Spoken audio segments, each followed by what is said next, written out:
नमस्ते। तो जितने लोग तक ये वीडियो पहुँचे ना, कृपया पूरी देख लीजिएगा। नमस्ते। हमारा नाम है मुकुंद मिश्रा। हम मुंबई के आईसीएसटी कॉलेज के इंजीनियरिंग के दूसरे साल में हैं। यहाँ पर पनवेल में एज ए पेइंग गेस्ट रहते हैं। और मतलब ये हमारे ज़िंदगी का फर्स्ट वीडियो है। मतलब 19 बार रीटेक दे चुके हैं, ज़रा कॉन्फिडेंस ला रहे थे। वैसे हम यूपी से हैं। यूपी के जौनपुर ज़िले में हमारा गांव है। और हमारे पिताजी मनोहर लाल मिश्रा हमारे गांव की पाठशाला के हेडमास्टर, मतलब गांव के सबसे पढ़े लिखे आदमी। अब हमारे पिताजी ना हमें भी खुद की तरह ऐसा पढ़ा लिखा नवाब बनाना चाहते थे, इसलिए यहाँ भेज दिए।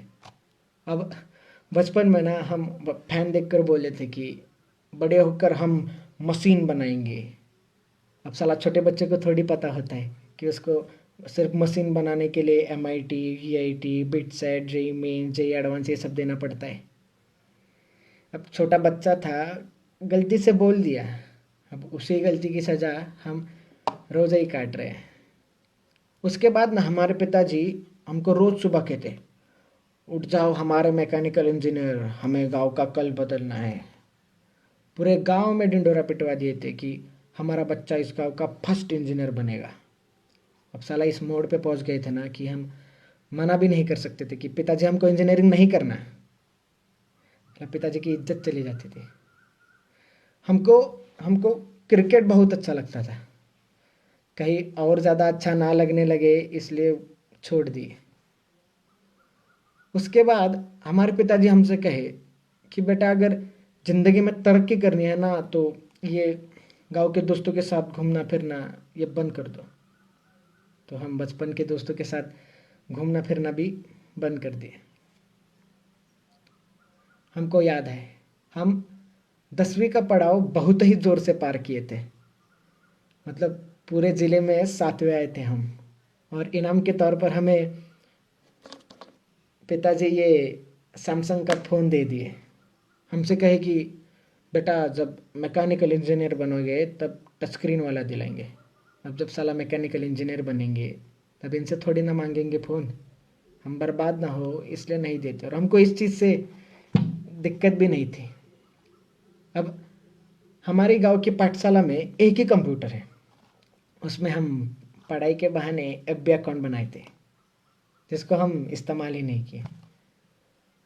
अब साला हमारे पिताजी का ना बहुत इच्छा था कि हम बम्बई के बड़े इंजीनियरिंग कॉलेज में पढ़े। तो हमको यहाँ फट से भेज दिए। तो हम भी खुद के ही खिलाफ यहाँ आ गए। माँ, बहन, खेत, हमारी पाठशाला, दोस्त जिनको अलविदा भी नहीं भूल सके, उन सबको छोड़ के यहाँ आ गए। वैसे ये बम्बई शहर ना बहुत खूबसूरत है, बहुत खूबसूरत है। मतलब ज़्यादा घूमे नहीं है लेकिन सुना बहुत है। और हम जैसे जो बाहर के लोग आते हैं ना उनको बम्बई और नवी मुंबई ये सेम ही चीज़ लगता है, लेकिन यहाँ के पता चलता है कि भैया ये दोनों दुनिया ही अलग है। अब जब हम एडमिशन्स के लिए आए थे ना कॉलेज, तो ऐसा ऊंची इमारतें, ऐसा बड़ा प्लेग्राउंड, ऐसा अंदर होटल होटल कैंटीन कैंटीन देख के ऐसा मतलब पागल हो गए थे। अब हमारे बैच में ना एक 80 स्टूडेंट्स हैं। हम अकेले ही यूपी से हैं। अब हमारे पिताजी हमको सब सिखाए, लेकिन साला दोस्त बनाना नहीं सिखाए और लोगों से बात करना नहीं सिखाए। तो हम अकेले ही थे। और यहाँ के बच्चे भी ना बहुत ही अलग, मतलब कैसे बताए, मतलब बहुत ही मॉडर्न और फैशनेबल है। मतलब ऐसा गॉगल पे, जैकेट पे, KTM पे ऐसा कॉलेज आते हैं। और मतलब कुछ लड़कियां हैं जो ऐसा स्कर्ट में, मतलब हमको इस चीज़ से दिक्कत नहीं है, बिल्कुल दिक्कत नहीं है। बस हम पहली बार देखे तो थोड़ा गड़बड़ा गए थे। और कुछ स्टूडेंट्स तो चड्डी पे कॉलेज आते हैं। साला 1 साल के सफ़र में हम कभी हमारे PG के बाहर भी चड्डी पे नहीं गए। और भैया अंग्रेजी तो इतना तेज़ बोलते हैं ना कि समझना छोड़िए, सुनने में भी बड़ी दिक्कत होती है। मतलब हम इनकी तरह कूल नहीं थे। हम ना सिगरेट पीते, ना दारू पीते, ना नशे करते, ना कोई गर्लफ्रेंड के चक्कर में थे। और हमारे कपड़े हमारे कपड़े भैया, मतलब एक फॉर्मल शर्ट, एक फॉर्मल पैंट, हाथ में पापा की घड़ी या चश्मा और नीचे सैंडल। और इस्त्री भी हम खुद ही करते थे। और बाल अभी बढ़ाए बाल, वरना पूरा मिलिट्री कट रखे थे। वो बाजू वाला चिंटू है ना, हमको मतलब बाल देख के यही उम्र में अंकल बुलाता है। अभी हम मतलब ये सब को अगर बाजू में रखें ना, तो हम वैसे बहुत होशियार है। मतलब खुद की तारीफ नहीं करेंगे, लेकिन हमारे कुछ उसूल है, जैसे कि हम बंक नहीं करेंगे, असाइनमेंट्स टाइम पे देंगे, जो भी है ईमानदारी से करेंगे। अभी 2-3 महीने पहले का बात है, हमारा सेम टू का एग्ज़ाम्स पास में आ रहा था।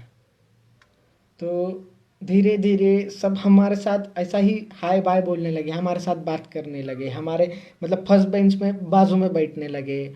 हमको बोले कि हमको मतलब कैंटीन घुमाए, हमको प्लेग्राउंड घुमाए, हमको मॉल घुमाए, हमको चीज़ फ्रैंकी, सैंडविच, मतलब बहुत नाम याद नहीं आ रहे, लेकिन बहुत बहुत कुछ खिलाए। और हम उनको मतलब जितने भी पढ़ाए उसके नोट्स देते, फिर उनको लाइब्रेरी में लेक्चर देते। और मतलब साला इतना कॉन्फिडेंट ना हम कभी ज़िंदगी में फील नहीं किए थे।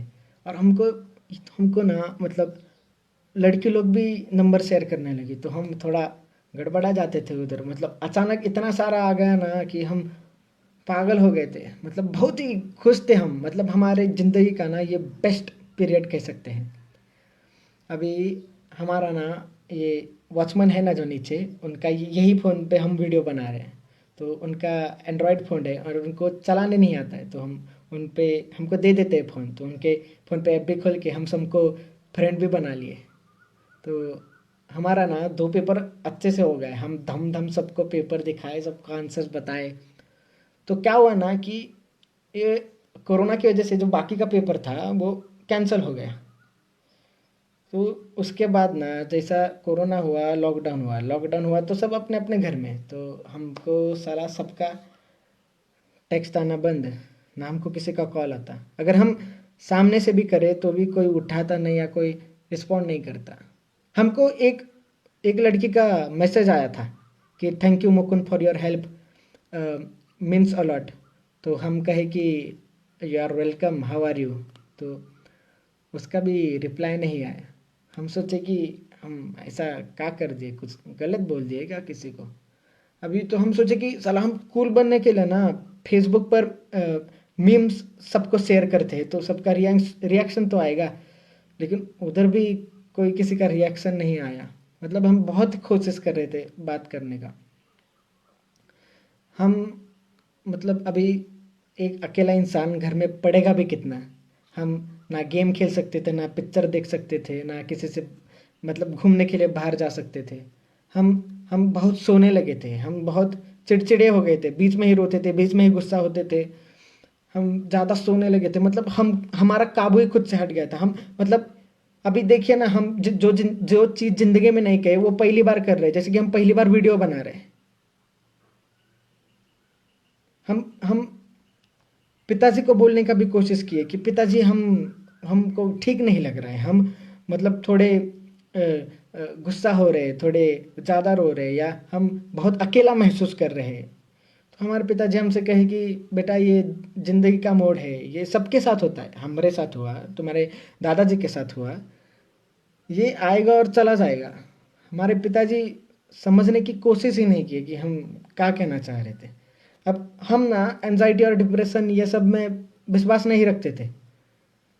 पर साला जब वो इंसान को होता है ना वो चीज़, तब तब ही समझ आता है कि भाई ऐसा मानसिक बीमारी करके भी कुछ तो होता है। अब हमारे गांव में ना मानसिक बीमारी का दो ही मतलब है, एक तो भूत बाधा, और दूसरी मतलब ये पागल हो गए। साला हम गुस्सा हमारे दादाजी से नहीं है, ना हम गुस्सा हमारे पिताजी से है। हम गुस्सा इस समाज से है, जो जब सर दुखता है तो हाथ में फट से डिस्प्रिन दे देता है, लेकिन साला जब दिमागी हालत ठीक ना हो तो मुंह ही फेर लेता है।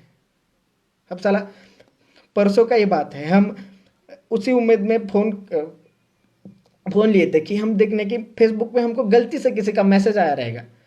तो हम खोले तो देखे कि सबने स्टोरी शेयर किए थे, और उसमें लिखा था, तो क्या लिखा था उसमें लिखा था कि if you feel lonely you talk to me, I better see you laughing instead of seeing in your grave, and suicide is not the option.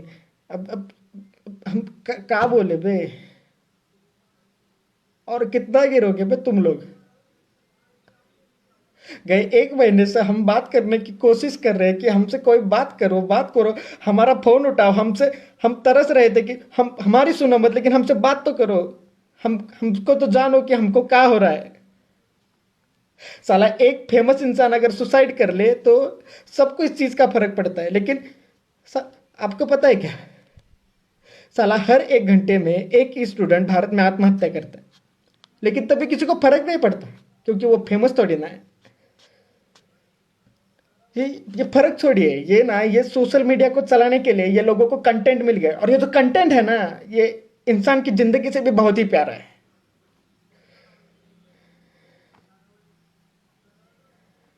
अभी 2-3 हफ्ते और गए ना, किसी को कुछ फर्क नहीं पड़ेगा। क्या एंजाइटी और क्या डिप्रेशन। साला वो दर्द ही बहुत अलग होता है जब दर्द बांटने के लिए भी कोई नहीं होता। अब हम यही कहना चाहते हैं कि अगर ये सोशल मीडिया की दुनिया से निकले और आजू बाजू देखे कि लोग रुके हैं, आपसे आपसे बात करने के लिए तरस रहे हैं, अकेले, तो उनसे बात कीजिए, उनको ऐसा मुंह मत फेरिए। अगर ये बोलते वक्त हम किसी का दिल दुखाए रहेंगे तो माफ कर दीजिएगा, हमारा उद्देश्य नहीं था। हमको सुनने के लिए आपका बहुत सारा शुक्रिया, धन्यवाद।